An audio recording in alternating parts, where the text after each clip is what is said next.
Mga kapatid, sa pamamagitan ng ating pagdiriwang ng banal na misa, tayo ay nakikisa sa sangkakristyanuhan sa ating pagpapasalamat sa Panginoon at sa ating pagpaparangal sa mahal na Ina. Una na ito'y pagpapasalamat sa Panginoon. At yan ang dapat natin maunawaan na ang bawat kapistahan ng ating mahal na Ina ay laging ating pagpapasalamat sa Panginoon sapagkat siya'y gumawa ng mga dakilang bagay kay Maria. Si Maria naging instrumento, isang mabuting lingkod na sa kanyang lubos na pakikisangkot sa plano ng Diyos, natamo natin ang katubusan at patuloy natin tinatamasa ang abot-abot na biyaya mula sa Diyos.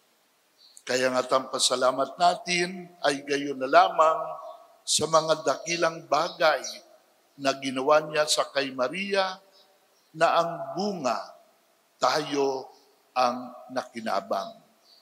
At ito rin naman ay isang pagpaparangal sa ating mahal na Ina sapagkat sa kanya nga pong lubos na kapakumbabaan, sa kanyang pagtalima sa plano't kalooban ng Diyos, hindi niya inisip ang kanyang kapakanan.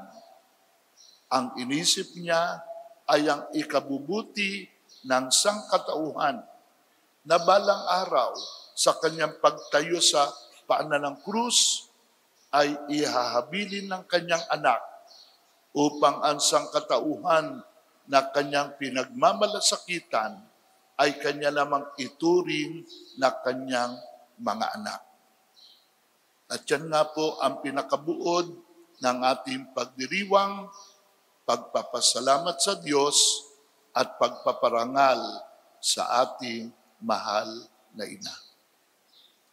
Mga kapatid, ang pag-aakyat sa langit sa mahal na Birheng Maria ay totoong rurok ng mahalagang papel na ginampanan ni Maria para sa ating kapakanan. So meron pong magandang kwento na sinasabi sa isang catechism class. Tinanong ng teacher, nung katekista, yung mga bata. Sabi nung katekista, ano ba ang katangian ni Maria kaya't siya'y agad na iakyat sa langit? Yun ang tanong, ano? Ano ba ang katangian ni Maria kaya siya'y kaagad na iakyat sa langit? At itong si Pedro sa kanyang kamusmusan ay agad-agad nagtaas ng kamay at sumagot. Sapagkat si Mama Mary, tulad ng lobo, ay napakagaan. Napakagaan, kaya't siya'y madaling naiakyat sa langit. Sagot ng isang musmos, pero meron taglay na mahalagang aral para sa atin. Napakagaan ni Maria, kaya't siya'y madaling naiakyat sa langit. Ito ay lubos na bibigang paliwanag ng mas naunang dogma patungkol sa Kanya. Yan yung dogma ng Immaculate Conception. Na si Maria, sa simula pa lamang ng paglili sa Kanya, ay ligtas na sa bahid ng kasalanan. Yan ang Immaculate Conception. At kung siya man po ay nilala, hinabi sa sinapupunan ni Santa Ana na hindi nabahiran ni katiting ng kasalanan, yan din ang katangian ng mahal na Ina sa kanyang buong buhay.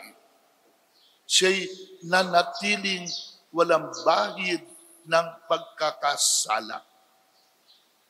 Hindi tumaas ang kanyang noo o tumangos ang kanyang ilong nang siya'y purihin, nang siya'y purihin ng iba't ibang mga tao. Isa sa napakagandang papuri sa kanya ay yung ebanghelyo nating kagabi sa bihilya ng pag-akyat sa langit, na merong isang babae, hindi niya mapigil ang kanyang sarili na ibulalas niya ang kanyang damdamin.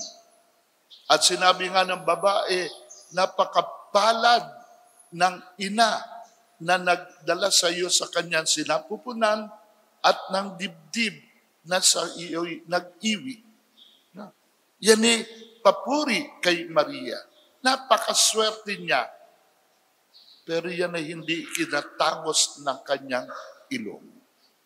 Maging yung mga pagsubok na pinagdaanan ni Maria ay hindi nag-udyok sa kanya para magkasala o maggalit dili kaya sa Diyos. Well, alam natin, ang mga pagsubok na yan, simula ng kanyang masalubong ang anak sa daan ng Kalbaryo, pasan-pasan ng krus. Dinig niya mga pag-alimura ng mga tao sa kanyang anak. Kitang-kita niya ang paghihirap ng kanyang anak hanggang sa kanyang masaksiyan ang kanyang kamatayan. Hindi ito nag-udyok kay Maria na pagdudahan ang Diyos. Hindi ito nagtulak kay Maria para maggalit dun sa mga tao. Kalmadong-kalmado. Tiniis niya ang lahat, tinanggap niya ang lahat ng buong pananampalataya sapagkat alam niya na tutupad ang plano ng Diyos.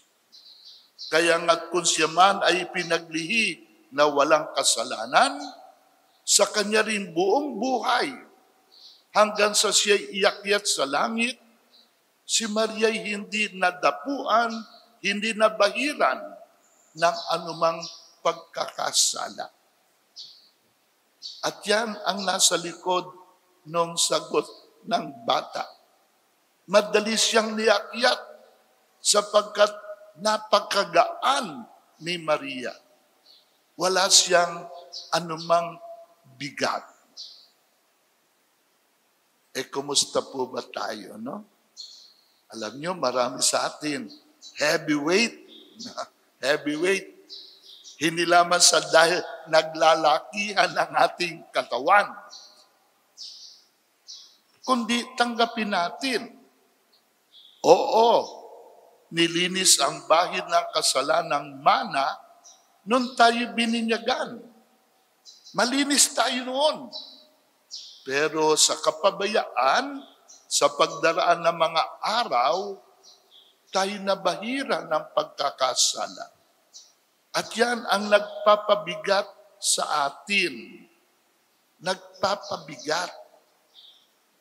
Kaya hindi tayo makaangat sa lupa Nagpapabigat. Ano-ano itong pagkakasalang ito? Labis na kamunduhan. Labis na kamunduhan.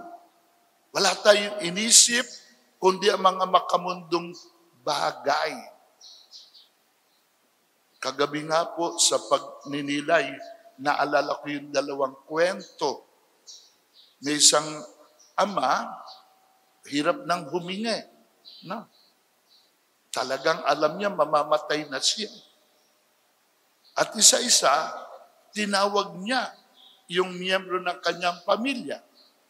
Tinawag niya yung kanyang asawa. O Sophia, nandiyan ka ba? At sumagot naman yung asawa, oo. Benjamin, nandiyan ka ba? Opo, tatay. Maricel, nandiyan ka ba? Opo, tatay. Bunso, nandiyan ka ba? Opo, tatay. Nang biglang nanlaki ang mata ng may sakit at sumigaw. Sino nagbabantay ng ating tindahan? mantakin mo, mamamatay ka na lang, iniisip mo pa yung tindahan mo. At marami sa atin ganyan eh.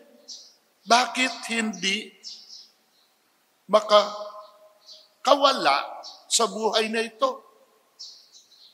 Kasi iniisip niya, paano na lang yung mga ipinundar ko?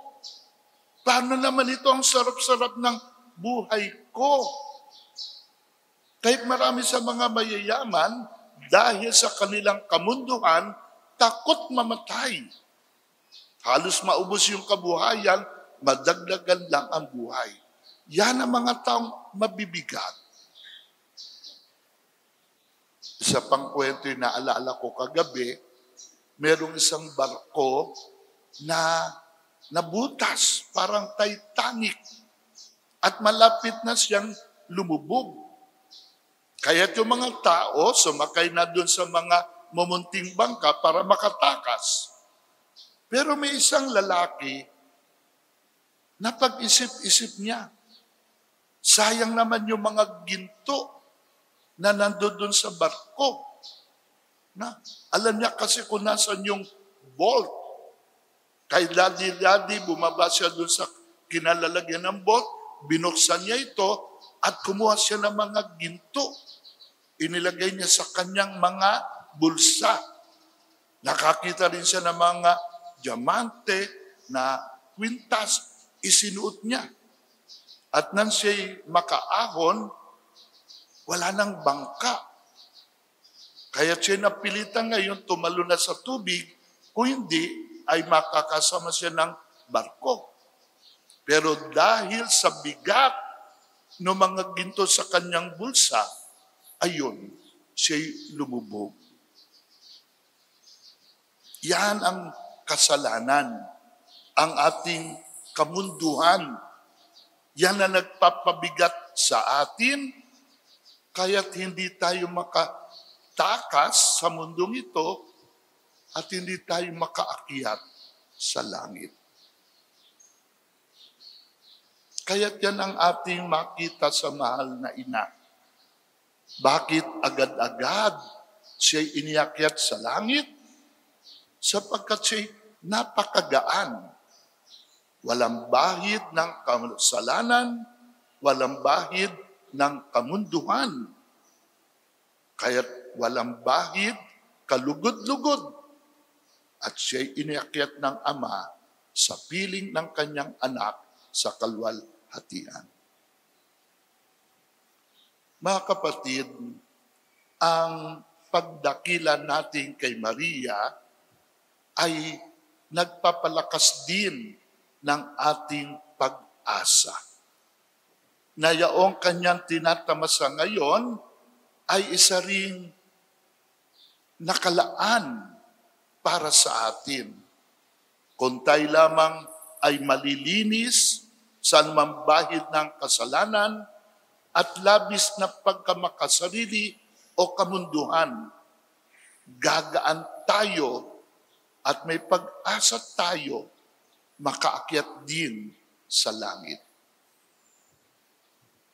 Ang pagdiriwang natin ay hindi magiging ganap kung hindi tayo dadalo sa banal na misa.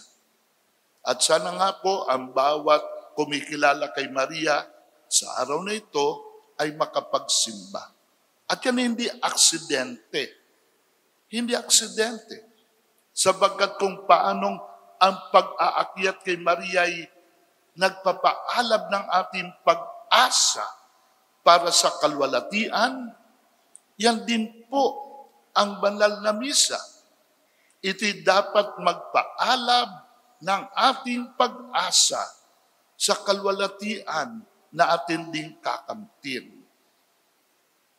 Maliwanag ang sinasabi ng ating Panginoon sa ika-6 na kabanata ng Ebanghelyo ni San Juan. Yung chapter na tinawag na the chapter on Eucharist. Na doon ay sinabi ng ating Panginoon, sapagkat ang aking laman ay tunay na pagkain at ang aking dugo ay tunay na inumin. Ang kumakain ng aking laman at uminom ng aking dugo ay may buhay na walang hanggan, at siya'y muli kong bubuhayin sa huling araw. Siya'y muli kong bubuhayin sa huling araw. Yan ang pangako ng Eucharistia. Oo, matapos na tayo mamatay, ang ating katawang lupa'y mabubulok, magbabalik sa alabok. Pero kung sa buong buhay natin, buong pananalig, tinanggap natin si Jesus sa ating puso't pagkatao, kung paano tinanggap ni Maria ang berbo na magkakatawang tao sa kanyang sinapupunan. Kung tinanggap natin si Jesus ng buong pagmamahal at pananalig, bagamat siya sa anyo ng tinapay, yan ang garantiya na tutuparin niya ang kanyang pangako. Siya'y muling bubuhayin sa huling panahon. Kaya nga't muling bubuuin ang ating naagnas na katawan upang sa gayon magkasama ang katawan at kaluluwa tulad ni Maria. Tatamasahin din natin ang kalwalatian ng langit. Kahit hindi aksidente na tayo nakakatipon sa banal na misa, ngayong dakilang kapistan ng pag-akyat sa langit sa mahal na ina. Ang kalwalatian niya ngayon ay ating pag-asa. Ang Eucharistia ay kalwalatian din na pangako ni Jesus, na kung atin lamang tatanggapin siya ng buong pag-ibig at pananampalataya, makatitingala tayo kay Maria at masasabi natin, hintayin po ninyo ako, susunod ako balang araw. Yan ang pagdiriwang natin sa araw na ito. Pasasalamat sa mga dakilang bagay na ginawa ng Diyos sa ating mahal na ina. At si Maria naman ay ating tinitingalang pag-asa na yung kanyang tinatamasa ngayon, balang araw din naman ay nakalaan para sa atin. Sa pagpapasalamat natin sa Panginoon at sa paghahain ng iba pang mga pangangailangan, pagdasal din natin ang bawat isa. Na sana tayo malinis sa mambahid ng pagkakasala, tayo makaalpas sa tanikalan ng mga makamundong bagay. Masawatan natin ang labis na pagkamakasarili. Sa gayon, tayo ay gagaan. At sa tulong ng Eucharistia na ating tinatanggap, nananalig tayo sa pangako ng Panginoon. Makatitingala tayo, makaasa tayo. Balang araw din naman, tayo papailang lang sa kalangitan.